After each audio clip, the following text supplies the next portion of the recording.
Friends, ఇవాళ ఇంటి దగ్గర నుంచి ఏమొచ్చాయో చూద్దాము.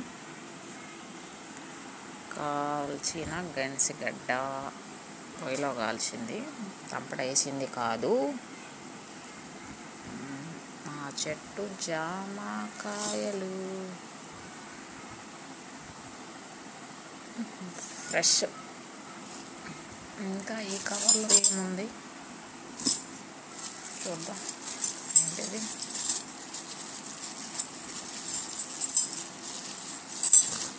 ఇదే వాడు బాత్రూమ్ డోరు ఊరకే తీసేసి వాటర్ మొత్తం పారపోసేస్తున్నాడు అని చెప్పేసి మా నాన్న తీసుకొచ్చినాడు పైన బిగించేకి. ఈ లాక్ వేసేస్తే ఇంకా వెళ్ళడనమాట వాడు. ఒకటే టార్చర్ అయిపోయింది బాత్రూంలోకి వెళ్తా. అందువల్ల పిల్లలు ఎవరన్నా ఉంటే ఇలాగ సెట్ చేసుకోండి మీరు కూడా. ఈ వీడియో నచ్చినట్లయితే లైక్ చేయండి, షేర్ చేయండి, కామెంట్ చేయండి. ఫ్రెండ్స్, జాగ్రత్త, బాయ్. ఫ్రెండ్స్, ఇవాళ ఇంటి దగ్గర నుంచి ఏమొచ్చాయో చూద్దాము.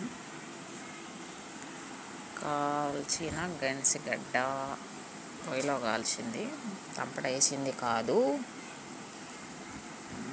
మా చెట్టు జామకాయలు ఫ్రెష్. ఇంకా ఈ కవర్లో ఏముంది చూద్దాం. ఏంటిది?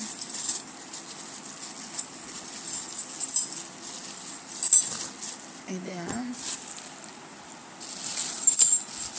వాడు బాత్రూమ్ డోరు ఊరకే తీసేసి వాటర్ మొత్తం పారపోసేస్తున్నాడు అని చెప్పేసి మా నాన్న తీసుకొచ్చినాడు పైన బిగించేకి. ఈ లాక్ వేసేస్తే ఇంకా వెళ్ళడనమాట వాడు. ఒకటే టార్చర్ అయిపోయింది బాత్రూంలోకి వెళ్తా. అందువల్ల పిల్లలు ఎవరన్నా ఉంటే ఇలాగ సెట్ చేసుకోండి మీరు కూడా. ఈ వీడియో నచ్చినట్లయితే లైక్ చేయండి, షేర్ చేయండి, కామెంట్ చేయండి. ఫ్రెండ్స్, జాగ్రత్త, బాయ్. ఫ్రెండ్స్, నాకు తెలిసి కాల్చిన ఏంటి గెనసగడ్డే చాలా బాగుంది, తంపటేసిన దానికంటే కూడా. నాకైతే చాలా బాగా నచ్చింది.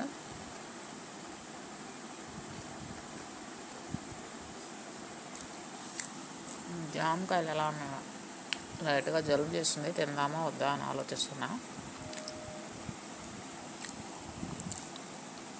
మా చెట్టువి